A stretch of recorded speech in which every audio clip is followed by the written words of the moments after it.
Basic से शुरू करते हैं कि केमिस्ट्री है क्या चीज। एक्चुअल में जो केमिस्ट्री हमारा एक जीवन है, रसायन विज्ञान जो है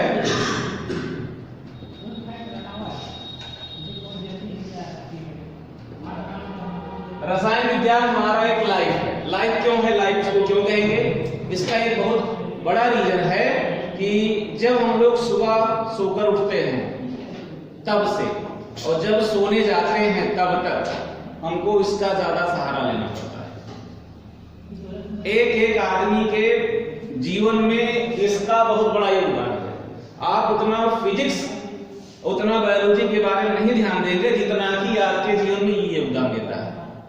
कहां से शुरू किया जाए, कहां खत्म किया जाए, मतलब नहीं है, इतना लंबा इसका क्राइटेरिया है। ठीक है, तो पहले बेसिक जानो ये है क्या चीज। विज्ञान, रसायन विज्ञान क्या है, रसायन विज्ञान का मतलब क्या है, रसायन विज्ञान में आप पढ़ते क्या है, करते क्या है। रसायन विज्ञान के अंतर्गत हम लोग पदार्थों के गुणों के बारे में पढ़ते हैं कि कोई अगर पदार्थ है उसकी गुण क्या, उसकी प्रॉपर्टी क्या, उसकी क्वालिटी क्या है।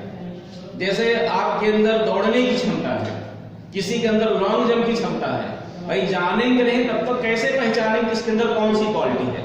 वही काम करता है केमिकल, रसायन विज्ञान वही करता है कि पदार्थ के अंदर कितना गुण है, कौन सा गुण है, उसका यूज क्या है, उसके बारे में बेसिकली अध्ययन करता है, उसकी बनावट कैसी है।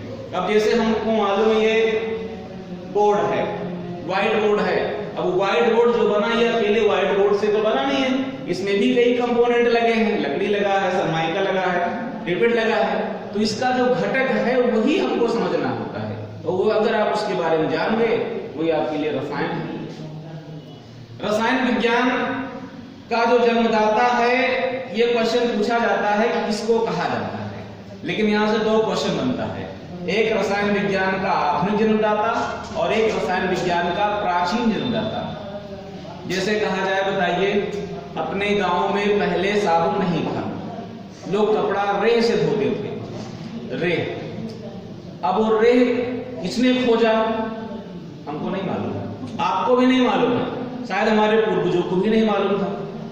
वो भी एक केमिकल है, लेकिन आज साबुन आ गया, साबुन बारे में जानकारी सबको हो गया। उसी टाइप से अपने यहाँ पर मिट्टी में इतने गुण हैं कि अगर उसके बारे में व्याख्या किया जाए, बहुत जगह पे मिट्टी से केवल दवाइयां बनाई जाती हैं। आपने नाम सुना होगा डेड सी, मृत सागर, सुने ना, मृत सागर। अब उसको मृत सागर क्यों कहते हैं, मृत सागर इसलिए कहते हैं क्योंकि इसमें कोई भी जीव जिंदा नहीं रहता है।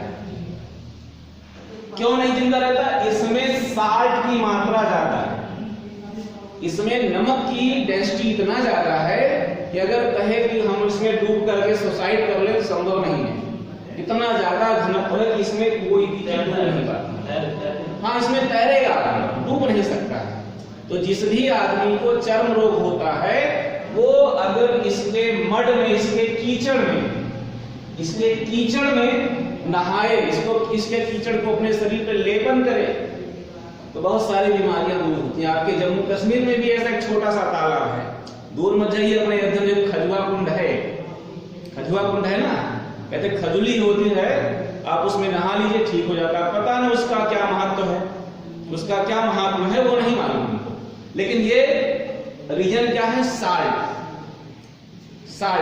वैसे जब कोई आदमी मरता है उसको दफनाते हैं तो भी अपने यहाँ नमक डालते हैं, क्योंकि कहते हैं कीड़े जो वो लग जाएंगे, या वो नमक क्या करता है, जल्दी से गला देता है और कोई काम नहीं करता, गलाने का काम करता। तो वही बात है भैया कि जो केमिकल है वो कहां से बनना शुरू हुआ नहीं मालूम है, लेकिन हाँ, जिस देश के व्यक्तियों को केमिकल के बारे में ज्यादा जानकारी थी, माना जाता है कि वही प्राचीन काल में रसायन विज्ञान के जन्मदाता थे। और इसके लिए सबसे जो पुराना एग्जाम्पल मिलता है वो है मिस्र देश। मिस्र देश है, मिस्र देश क्यों कहा गया, क्योंकि इसका रीजन ये है कि मिस्र देश में से जो गीजा के पिरामिड हैं वहां से मिलने वाले मम्मी जानते हैं ना, जो मम्मी के ऊपर केमिकल लगा होता है वो किसका बना था, कैसे बनाया गया था, आज भी वैज्ञानिकों के लिए एक रहस्य है। वो नहीं बता पाए। इसीलिए कहा जाता है कि मिस्र देश के जो रहने वाले हैं उनको सबसे ज्यादा केमिकल के बारे में जानकारी थी, इसीलिए उनको प्राचीन काल का केमिकल यानी रसायन विज्ञान का जनक कहते हैं। हमारे यहाँ ऐसा नहीं है, हमारे देश के लोग भी जानते थे, लेकिन जैसे होता है लिखित नहीं मिलता है। आजकल का समय क्या है, सबको रिटर्न में चाहिए, प्रूफ चाहिए, लेकिन वो चीज हमारे यहाँ नहीं। तो इनके यहाँ सबसे बड़ा रीजन था कि मम्मी का जो अवशेष मिला वो क्या था नहीं मालूम पड़ा, इसीलिए मिस्र देश के निवासियों को कहा जाता है रसायन विज्ञान का प्राचीन काल का जनक। लेकिन ये क्वेश्चन आपसे कभी नहीं पूछेगा, आपसे पूछेगा आधुनिक रसायन विज्ञान का जन्मदाता किसे कहते हैं। एक बात और बताएं, जो मिस्र देश है वहां पे एक शब्द का प्रचलन, उसको कहते हैं कीमिया। कीमिया, और उसी कीमिया शब्द से केमिस्ट्री का जन्म हुआ, ये माना जाता है। कीमिया का मतलब होता है काला रंग, और कीचड़ का रंग कैसा होता है, काला होता है। भाई कीचड़ देखें काला होता है, तो वही कीचड़ से बन गया है कीमिया। तो कीमिया ही प्राचीन नाम है केमिस्ट्री का या मिस्र देश के लोगों का। तो कीमियागार को ही केमिस्ट्री का जन्मदाता कहा जाता है। रसायन विज्ञान उन्हीं के द्वारा बताया गया। और एक शब्द यहाँ शायद आप लोगों के लिए नया होगा, ये शब्द 2-4 बार कहीं पढ़े होंगे, सुने होंगे, तो आपको जानकारी होगी। Yes coming. तो वहां पे क्या है, जैसे पढ़ाई के क्षेत्र में बहुत सारे अध्ययन किए जाते हैं कि इसके अध्ययन को ये कहते हैं, इसके अध्ययन को ये कहते हैं। उसी टाइप से जब हम लोग केमिस्ट्री पढ़ते हैं, रसायन का अध्ययन करते हैं, तो उसको केमिटेक कहते हैं। उस जगह पे केमिटेक,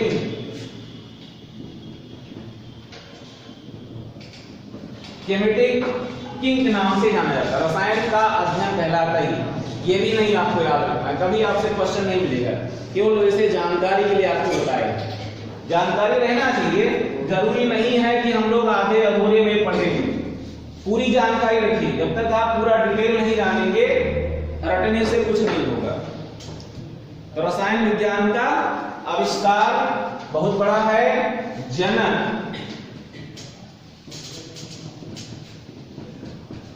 लेवासी को कहा जाता है। आधुनिक रसायन विज्ञान का जनक लेवासी को कहा जाता है। अच्छा, इनको ही क्यों कहते हैं, ये बहुत ज्यादा खोज नहीं की थे, लेकिन फिर भी इनको फादर ऑफ केमिस्ट्री कहते हैं, मॉडर्न केमिस्ट्री। काहे कहते हैं? एक समय था, लगभग में टाइम था 1774 के आसपास का। उस समय वैज्ञानिक थे जिन्होंने ऑक्सीजन की खोज की थी। क्या कोई गेस लगाएगा कौन खोज किया रहा होगा? सीले प्रिस्टले, 2 लोगों का नाम याद आता है, गैस प्रिस्टले ने खोज किया। हाँ, जोसेफ प्रिस्टले उनका नाम है। जोसेफ प्रिस्टले ने 1774 में केमिस्ट्री और ऑक्सीजन गैस का खोज किया। देखें, 2 शब्द आता है, एक आविष्कार, एक खोज। आपको मैं थोड़ा और बता दूं, आविष्कार और खोज में बहुत अंतर है।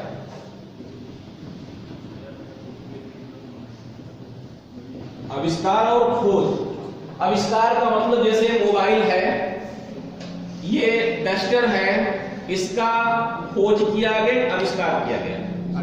इसका आविष्कार इन्वेंशन कहते हैं अंग्रेजी में, इसको कहेंगे डिस्कवरी। डिस्कवरी ऑफ इंडिया किसकी रचना है? Discovery of India sir Pandit Jawaharlal Nehru ji, बिल्कुल सही है। नेहरू जी की रचना है डिस्कवरी ऑफ इंडिया। उन्होंने भारत के बारे में लिखा है। तो वहां पे भारत एक खोज है। मोबाइल का आविष्कार किया गया, मोबाइल पहले नहीं था, तो आविष्कार उसको कहा जाता जो पहले नहीं था बाद में बन गया, वो आविष्कार है।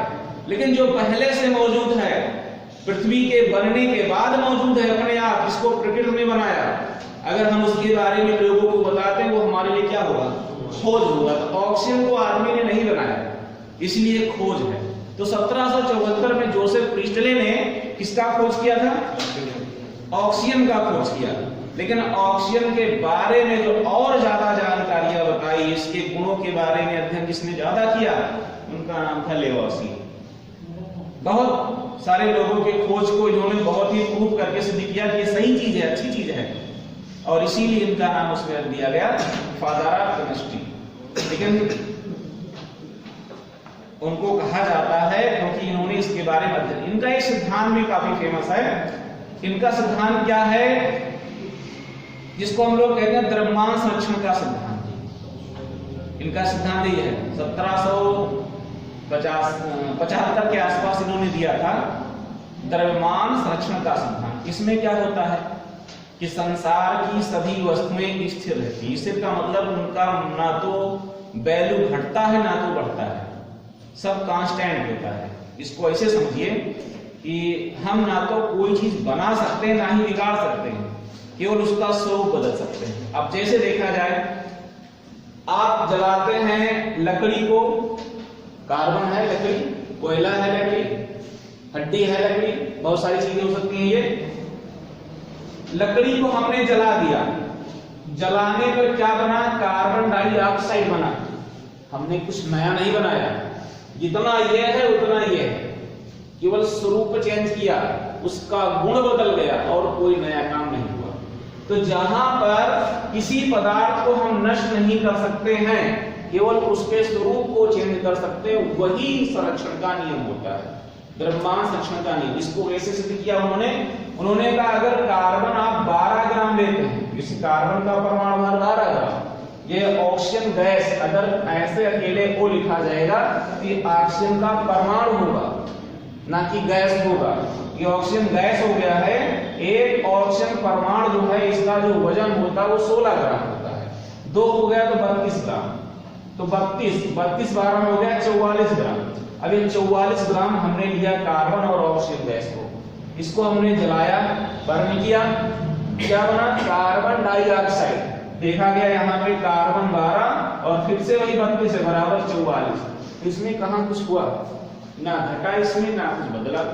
तो इसलिए इसको हम क्या कहेंगे, द्रव्यमान संरक्षण का नियम कहते हैं। यही उन्होंने बताया था। लेवोसिये ने कहा कि ये हम किसी भी चीज को नष्ट नहीं, इसको एक नाम से और जानते हैं, इसको एक नाम से और जानते हैं, कौन सा होगा, ऐसे कौन सा, लेकिन फिजिक्स का आ जाएगा ऊर्जा। फिजिक्स में ऊर्जा का नाम आता है, हम यहां द्रव्यमान की बात कर रहे हैं। नियम तो वही है, थर्मोडायनामिक में जो पढ़ाया जाता है उष्मागतिकी में रूल वही है कि हम किसी भी एनर्जी को ना तो नष्ट कर पाएंगे ना ही किसी द्रव्यमान को नष्ट कर सकते हैं। अगर ऐसा होता तो अब तक पृथ्वी को धंस जाना चाहिए था। जिस हिसाब से जनसंख्या बढ़ रहा है उसी हिसाब से पेड़ पौधे घट रहे हैं। एक तरफ वैल्यू बढ़ा एक तरफ घटा, लेकिन दोनों का कॉम्बिनेशन कांस्टेंट है, चेंज नहीं है। अब ये मकान बना है, मिट्टी से बना है, ईंट से बना है, तो ईंट मिट्टी कहां से आया, इसी जमीन से ही निकला है, कुछ वैल्यू बदला नहीं है, इसीलिए सब कुछ स्थिर है।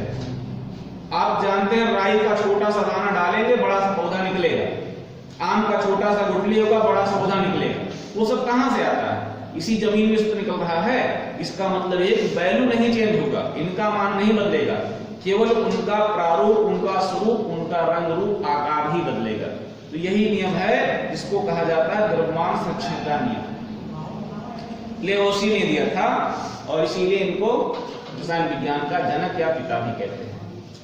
इसके बाद हम लोग बात करेंगे रसायन विज्ञान की शाखाएं। शाखाओं के बारे में अगर कहा जाए कितनी शाखा है कि आप उसके बारे में इमेज नहीं कर सकते हैं। रसायन की कितनी शाखा है नहीं बता सकते हैं, लेकिन जो मेन होता है उसको हम लोग आपको बताते हैं।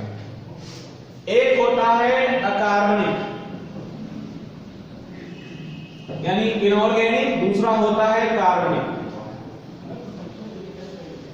ये पहले दो देखें, इसके बाद में बात करेंगे आगे। उसको क्या कहते हैं इसको पहले लिखा लीजिए सारी शाखाएं। नहीं, आज हमारा इंट्रोडक्शन क्लास है सर। क्या कहते हैं आप? इसको द्रव संरक्षण का नियम भी कहा जाता है। जब पूरा नाम नहीं लेते हैं ना तो शॉर्टकट नहीं देते। डाल्टन का भी कुछ ऐसे ही नियम है, परमाणु की अविनाशिता का, वही चीज यहाँ पर भी कह देते हैं। उनका भी था कि नष्ट नहीं होगा, केवल रूप रंग बदलेगा, तो ये भी वही है, घुमा फिरा करके मान लिया। लिखाने की बात नहीं है, लिखाने में विश्वास कम रखा जाता है, जो फैक्ट होता है उतने लिखाएंगे, केवल चिल्ला करके बताएंगे ढेर सारा। तो आप केवल सुनिए आज हमको, बस आज हमारा इंट्रोडक्शन क्लास है ना, इसीलिए तो ये दो चीजें हैं, एक इनऑर्गेनिक, दूसरा है ऑर्गेनिक। अकार्बनिक किसे कहते हैं? आप 3-4 लोगों का नाम याद रखिएगा बस। जैसे नाम इसमें है कार्बन, इसमें नाम छुपा है कार्बन का, तो जिसमें कार्बन होगा वो कार्बनिक होगा, जिसमें कार्बन नहीं होगा वो अकार्बनिक होगा। लेकिन थोड़ी सी बातें आपको याद रखनी है कि जो देखने में लगता है कार्बनिक है वो नहीं होता। जैसे एक होता है कार्बन मोनोऑक्साइड CO, बहुत ही स्लो पॉइजन है ये कार्बन मोनोऑक्साइड, जहरीली गैस है। कार्बन डाइऑक्साइड, ये इसमें भी कार्बन है लेकिन ये नहीं है। तीसरा नंबर आता अगर कोई लवण है, कोई साल्ट है जिसमें बना होता है HCO3, इसको कहते हैं बाइकार्बोनेट। HCO3 इनके ऊपर फिर से आयन बन जाता है और इसी के आधार पे होते हैं कार्बन CO3 जिसमें मिलेगा ये कार्बोनेट। इनको भी हम कहते हैं ये कार्बनिक नहीं है। क्यों नहीं है? क्योंकि इनका एक नियम बनाया गया वैज्ञानिकों के द्वारा, जो इस ट्रैक को फॉलो करेगा वो होगा कार्बनिक, चाहे उसमें कार्बन हो या ना हो, लेकिन जो नहीं फॉलो करेगा वो कार्बनिक नहीं होगा। तो यहां पर इनको चारों को आप विशेष तौर पर याद रखिएगा, ये क्या होंगे? ये लोग हो जाएंगे इनऑर्गेनिक। ठीक है, चलो थोड़ी सी बात करते हैं, एक लाइन इसके बारे में, बाद में इसके बारे में बात करेंगे थोड़ा सा। मैं तो यही है बताना, लेकिन एक शब्द ये आया है, मैं सोच रहा हूं इसको बता दिया हो। इसको हम लोग जहरीली गैस क्यों कहते हैं? ये सांस लेने में मालूम नहीं पड़ेगा। बहुत जगह 2-4 रुपए वाली किताब में पढ़े होंगे, 5 रुपए में 5 रुपए किताब बिकती है, स्कूलों में जाते हैं, बाजार में जाते हैं कि सामान्य ज्ञान की किताब ले लो 5 रुपए में, 10 रुपए में। उसमें एक क्वेश्चन आता है कि क्या कारण है कि ठंडी के दिनों में बंद कमरे में लोग कोयले की अंगीठी जलाकर, लकड़ी जलाकर नहीं सोना चाहिए? यही कारण है कि जब ये कोयला जलता है तो उसमें से कार्बन मोनोऑक्साइड बहुत ज्यादा मात्रा में निकलता है। इसका ना तो गंध है, ना तो रंग है, ना तो स्वाद है। भाई गंध नहीं होगा, रंग नहीं होगा, स्वाद नहीं होगा, आप फील कैसे करोगे? फील नहीं कर सकते हैं। तो यहां पर जब ये गैस आपके शरीर के अंदर जाता है तो ये अभी आधा जला हुआ गैस है। जब ये पूरे तरीके से जल जाएगा तो ये बना लेगा कार्बन डाइऑक्साइड। तो हमारे शरीर के अंदर गया, सांस के द्वारा गया, हमारे शरीर के अंदर जब सांस के गया फेफड़े में, तो फेफड़े पतली पतली नलिकाओं के द्वारा वो ब्लड में जाकर के मिल जाता है, जो भी हम हवा लेते हैं। अब वो हवा हमारे शरीर के अंदर गया तो क्या करता है? अच्छा, एक छोटी सी बात, खून किसका परिवहन करता है? खून ऑक्सीजन और कार्बन डाइऑक्साइड दोनों का परिवहन करता है, कोशिकाओं से लाता है, ले जाता है, यही काम है उसका। तो जब आपके खून में ये हो गया तो आपके खून में ऑक्सीजन गैस भी होगा, ये दोनों गए आपके खून में, मिल गए।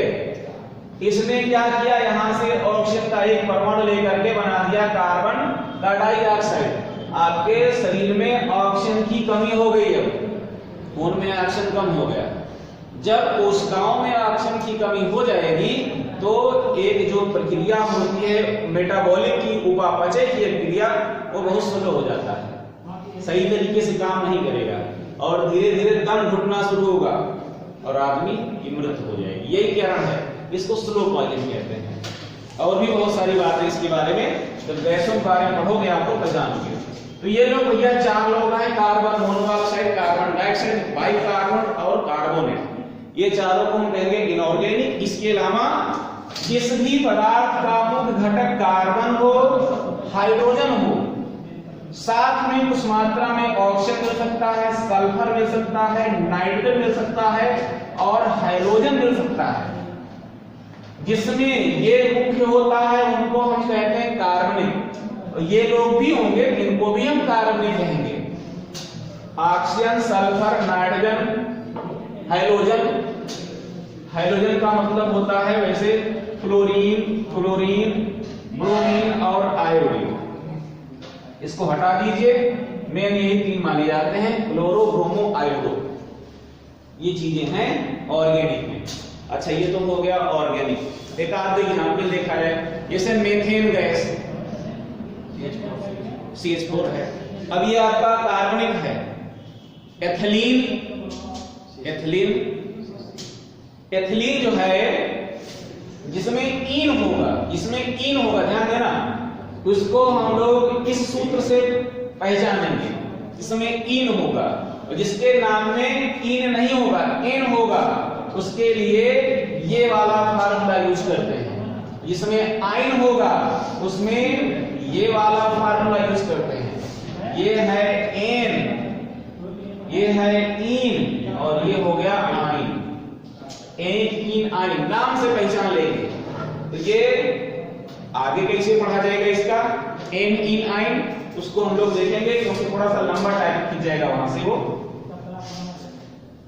तो मेथेन, एथेन, जितनी ये गैसें हैं, प्रोपेन, ब्यूटेन, बेंजीन हो गया, टालुइन हो गया है, TNT हो गया है, गैमेक्सिन हो गया, बहुत सारी पदार्थ हैं, वो सभी आ जाते हैं कार्बनिक में। और कार्बनिक रसायन इतना ज्यादा क्राइटेरिया अपना निर्धारित किया है कि परसेंटेज तो बहुत कम है, मात्रा बहुत कम होता है कार्बन का, लेकिन इतना ज्यादा इसका कंपाउंड है कि बता नहीं सकते। कम से कम 6-7 लाख तो होगा। कार्बन मुश्किल से 0.03% है, लेकिन इसकी इतनी ज्यादा कैपेसिटी योग बनाने की कि उतना अभी तक कुछ मिला ही नहीं, तो बहुत बड़ा क्राइटेरिया है। चलो, तो 2 हो गया है। तीसरा नंबर एक और आता है जिसको हम लोग कहते हैं भौतिक रसायन, फिजिकल केमिस्ट्री।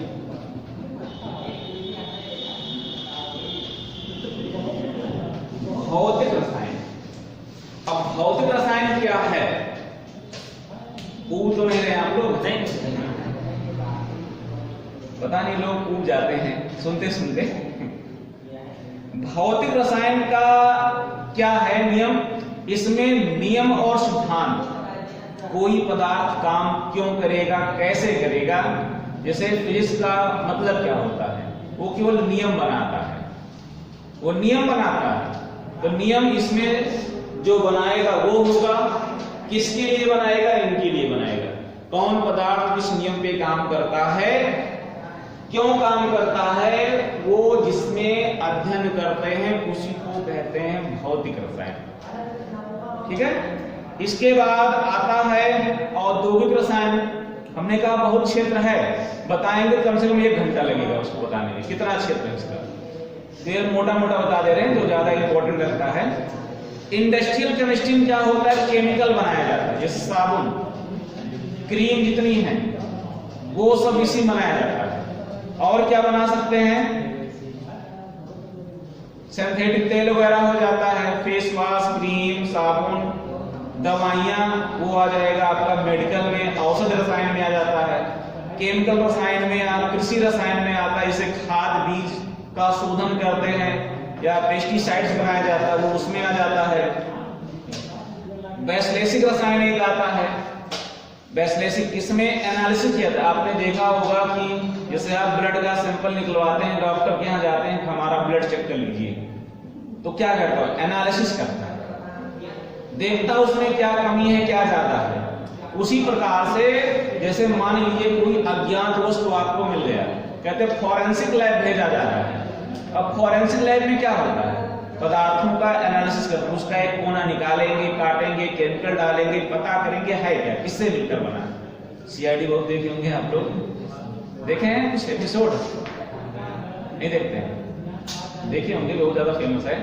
तो इसमें बहुत ज्यादा ऐसी कुछ चीजें बताई जाती हैं जो केमिकल से रिलेटेड होती हैं। तो इसमें यही होता है कि वैश्लेषिक एनालिटिक केमिस्ट्री में यही काम किया जाता है। और एक होता है अंतरिक्ष रसायन।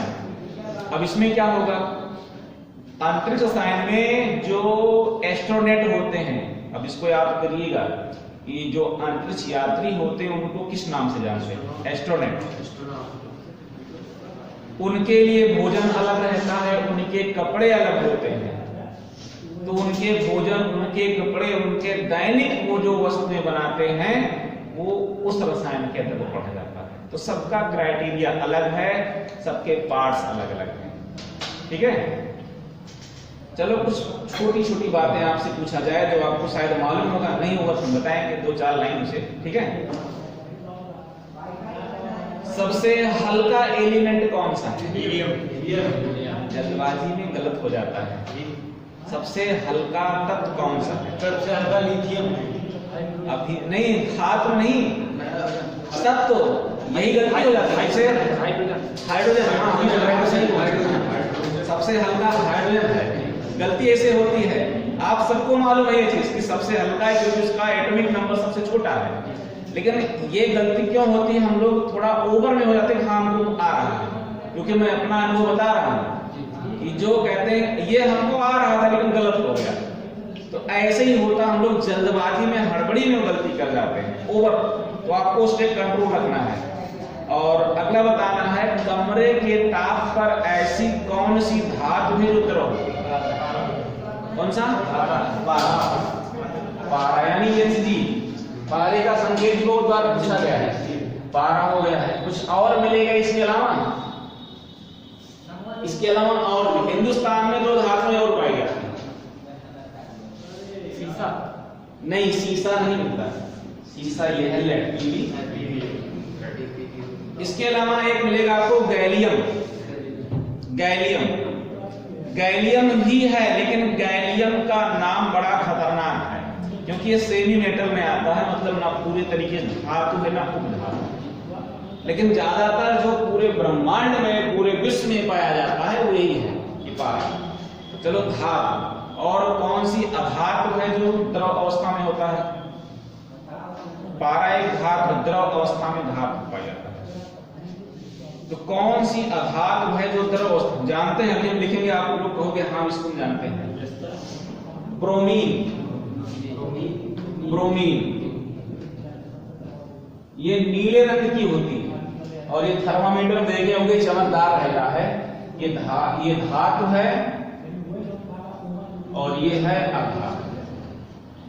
तो ब्रोमीन जो है ये द्रव अवस्था में पाई जाने वाली एकमात्र अधातु है और ये पारा जो है धातु है। और इसके बाद बताएंगे हीरा और ग्रेफाइट ये किससे बने होते हैं? ये कार्बन के बने होते हैं। कार्बन प्रकृति में हमको 2 रूपों में मिलता है। एक होता है क्रिस्टलीय, हाँ, और दूसरा हो जाएगा अक्रिस्टलीय। क्रिस्टलीय किसे कहा जाता है भैया? हीरा।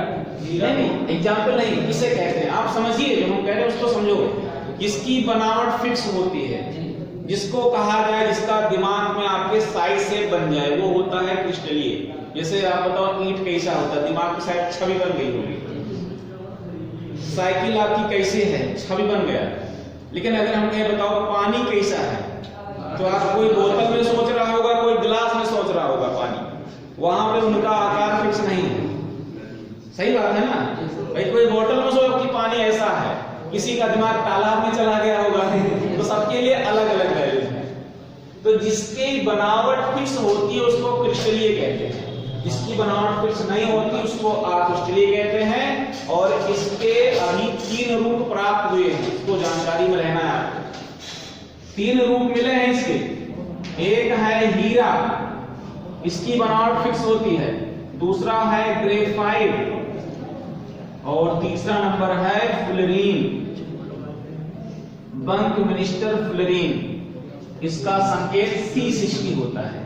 ये तीनों ये फुटबॉल के माफिक होता है। फुटबॉल में देखे होंगे कहीं ब्लैक स्पॉट यानी कहीं कलरफुल कहीं व्हाइट होता है, जो उसके ऊपर कवर लगाते हैं फुटबॉल में, सब उसी टाइप से इसकी भी बनावट होती है।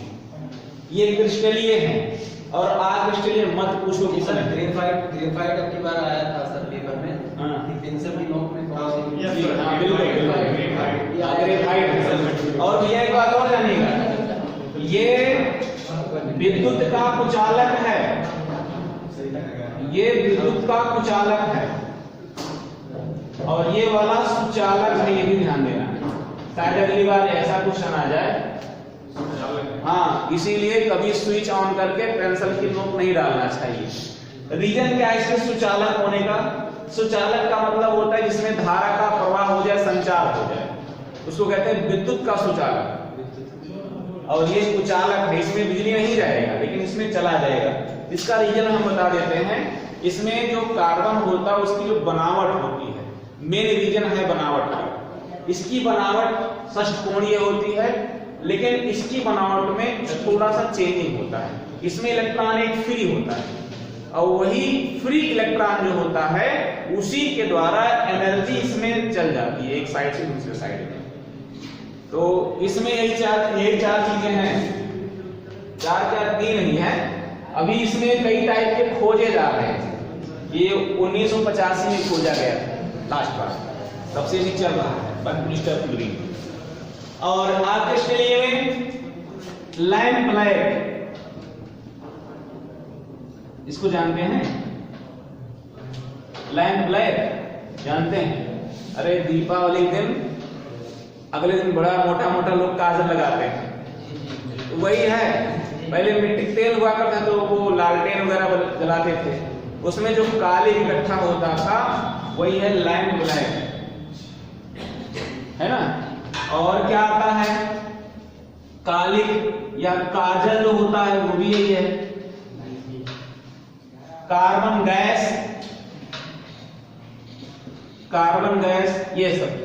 ये सभी इसी के प्रारूप हैं। कोयला भी इसी का एक स्वरूप है।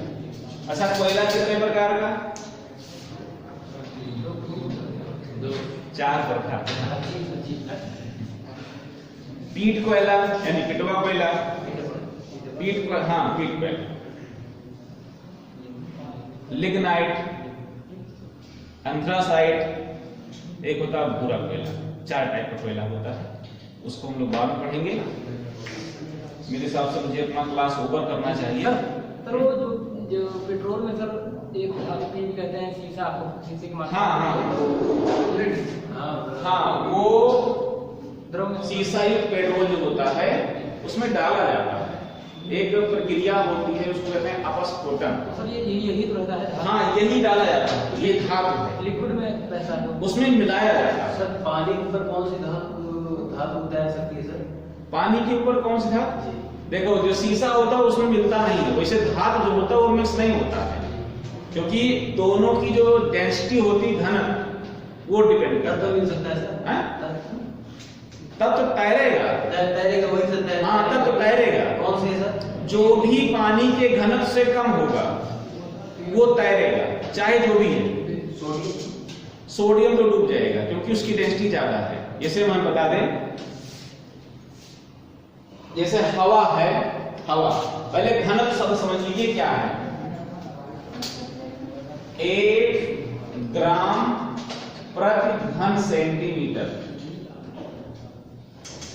1 ग्राम प्रति घन सेंटीमीटर मतलब 1 घन का मतलब 1 सेंटीमीटर लंबा, 1 सेंटीमीटर चौड़ा, 1 सेंटीमीटर ऊंचा। उतने में अगर कोई पदार्थ 1 ग्राम आ जाता है, जैसे मान लो कमरा है 1 मीटर लंबा, 1 मीटर चौड़ा, 1 मीटर ऊंचाई का है, इसमें आप पदार्थ को बढ़िया से कूट कूट के भरो, जितनी मात्रा में आएगा उसी को हम कहेंगे उसकी डेंसिटी हो गया, वही है। तो जो भी हल्का होगा, अब जैसे हवा है, कहते हैं कि भारी हवा नीचे होता, हल्की हवा ऊपर जाता है। कहाँ जाता है? क्योंकि जो हवा भारी है उसका घनत्व ज्यादा है और जिसकी डेंसिटी कम है वो हमेशा ऊपर जाता है। धुआं हमेशा ऊपर ही जाता है, कहाँ जाता है? अब आप लोहे का टुकड़ा पानी में डालो, बैठ जाता है। कहाँ बैठ जाता है? क्योंकि उसकी डेंसिटी वहां पे कम है। लेकिन जब पानी की बात करेंगे तो उसमें आर्किमिडीज का सिद्धांत याद किया जाता है कि वो अपने आयतन से ज्यादा पानी हटाए। आप तैरने वाला भी नियम जानते हैं, जितने पानी आप पीछे करोगे उतने तेज आप आगे जाओगे। उत्प्लावन का नियम है ये, ठीक है? हाँ, फिजिक्स में मिलेगा उत्प्लावन का सर। नियम। इसमें शीशा जो है लिक्विड में रहता है। देखो, उसमें जो शीशा होता है वो अकेले नहीं होता है,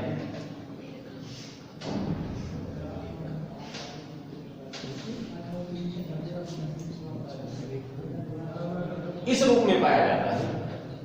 सीसा इस रूप में एक यौगिक के रूप में पाया जाता है। वो लिक्विड रहता हाँ, वो लिक्विड रहता है, वो अकेले नहीं रहता है, खुला हुआ होता है। जैसे अगर आपसे कहा जाए कि आपके शरीर में नमक की कमी है तो आप नमक खाइए, लेकिन अगर कहे भैया नमक का सूत्र तो NaCl होता है, आपको Na अलग दे दें, Cl अलग दे दें, दोनों को खा लो तो नमक नहीं बनेगा, लेकिन वो जहर बन जाएगा। तो जो चीज है वो जो कंपोनेंट के रूप में वैसे काम करेगा, अलग अलग काम नहीं करेगा। सर शुद्ध जल विद्युत का सुचालक है। भैया शुद्ध जल एकदम शुद्ध जल होता है, वो विद्युत का कुचालक सुचालक होता है। अब वो सुचालक क्यों होता है? जो शुद्ध जल होता है H2O, इसमें ये चीज बनाने की क्षमता नहीं होती शुद्ध जल में। इसमें आयन बनेगा, चाहे वो पॉजिटिव का हो चाहे नेगेटिव का, वही विद्युत का गुड कंडक्टर होगा, विद्युत का सुचालक वही होगा। अब जो जल में बिजली उतर जाती है उसका कारण होता है, जैसे हमने हैंडपंप से पानी निकाला तो हमारी जो पृथ्वी है इसमें लोहा है, इसमें तांबा है, इसमें मैग्नीशियम है, इसमें जिंक है, बहुत सारी धातुएं मिट्टी में घुली हैं। वो सब घुल करके पानी में थोड़ा थोड़ा अपना कंपोनेंट छोड़ देती हैं और यही लोग जो है आयन बना लेते हैं। क्या हुआ? शुद्ध जल रंगहीन, गंधहीन, स्वादहीन, पूरा वही है, रंगहीन होता है। हाँ रंगहीन होता है, कोई कलर नहीं, जिस कलर में आप लेंगे वैसे। अगले सत्र वाले में जो पेपर हुआ था ये आया था कि पानी किस का रंग कौन सा होता है। सर जी, जैसे मान लीजिए बारिश का पानी आए, उसको हम किसी बर्तन में रख लें, उसके अंदर उसमें से बिजली का उसमें जाएगा। सर ये सब क्यों टंकियों में पानी आता है, वो सब शुद्ध है कि अशुद्ध है? देखिए वो भी आपके जमीन से ही निकाला जाता है, तो उसमें भी एक आपका होगा, उसमें भी आपका ये वैल्यू मिलेगा। अब आपको एक लाइन और बता देना, जब पानी को आप भाप बना दो, पानी को गर्म करो, भाप बनाइए, कई बार भाप बनाइए, तो वो पानी हो जाता है डिस्टिल वाटर। ये ग्लूकोज वाला जो होता है पानी ना, ग्लूकोज जैसे पानी चढ़वाने के ग्लूकोज, उसमें ग्लूकोज बाद में घोला जाता है, लेकिन वो शुद्ध पानी होता है। पानी होगा, पानी में ग्लूकोज का पाउडर बोलते हैं, जैसे ग्लूकोज हो गया, तो वो जो पानी होता है वो एकदम शुद्ध होता है, उसमें विद्युत का संचार नहीं होता एकदम से। और बाकी चाहे आपका मिनरल वाटर हो, चाहे बरसात का पानी हो, बरसात शुद्ध होता है। बरसात का पानी भी थोड़ा सा अशुद्ध होता है क्षेत्र के हिसाब से। जैसे आपका मथुरा आगरा का जो क्षेत्र है वहां पे एसिड रेन होता है, अम्लीय वर्षा होती है, वहां पे दिक्कत है। लेकिन जहां पे पोल्यूशन नहीं है वहां के पानी में आप देखेंगे शुद्धता ज्यादा होती है, तो वहां का ज्यादा सुचालक होगा, और जहां पे नहीं है लेकिन बरसात का पानी एकदम से कुचालक हो ही नहीं सकता है। क्यों? क्योंकि जितनी भी गैस है, जैसे जान लो आप लोग, सल्फर गैस है, सल्फर की गैस है, दो टाइप की गैस बनाता है ये, इनसे मिलेगा तो अम्ल बनेगा। कार्बन का है, इनसे मिलेगा तो अम्ल बनेगा। नाइट्रोजन का है, इनसे मिलेगा तो अम्ल बनेगा। तो जितनी भी गैस हैं वो ज्यादातर पानी में घुल करके अम्ल बना लेती हैं, इसीलिए वो विद्युत के सुचालक हो जाते हैं, कार्बनिक वाले छोड़ करके, क्योंकि कार्बनिक गैसें पानी में नहीं घुलती है, ये सब अकार्बनिक गैसें हैं। धातु जो होता है उसके ऑक्साइड अम्ल होते हैं, और धातु के ऑक्साइड अम्ल और धातु के ऑक्साइड क्षार होते हैं।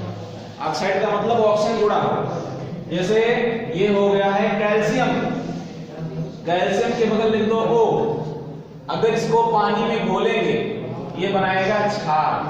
अब क्षार क्या है, कभी साबुन चख लीजिए मालूम पड़ जाए साबुन क्या है, क्षार। तो धातु क्या होगा, धातु का ऑक्साइड। ऐसे छोटी छोटी बातें ही याद किया जाता है, ये क्या बनाता है, क्षार बनाता है। और अधातु, अधातु का ऑक्साइड ये बनाता है अम्ल। जैसे एक लाइन में सुन लीजिएगा जल्दी से, यह है जल और मिला दें कार्बन डाइऑक्साइड, इन दोनों को खोलेंगे तो बनेगा H2CO3, इसका नाम है कार्बोनिक अम्ल। सोडा वाटर देते हैं, अरे वही सोडा तो मिला करके लोग पीते हैं। हाँ वही सोडा, बोतल झलो खोल दो, देखो सबको रहेगा नहीं, सब बाहर चला जाएगा। और शैंपेन एंजॉय करते हैं तो शैंपेन की बोतल खोलिए, इसको देख बोलते हैं सब निकलता फेन है। यही है और यही है सब कार्बोनिक एसिड। तो भैया एक लाइन याद रखिएगा, आपसे बहुत सारे क्वेश्चन इससे हल हो गए। हाँ सोडियम हार तो सर पानी में डालना चाहिए, पानी में डाल जाएगा सोडियम पानी में जाएगा जल जाएगा। सोडियम को मिट्टी के तेल में रखा जाता है इसीलिए जी। एक एक्सपेरिमेंट करते हैं इसको। चलो हम दिखा देंगे, कभी ले आएंगे।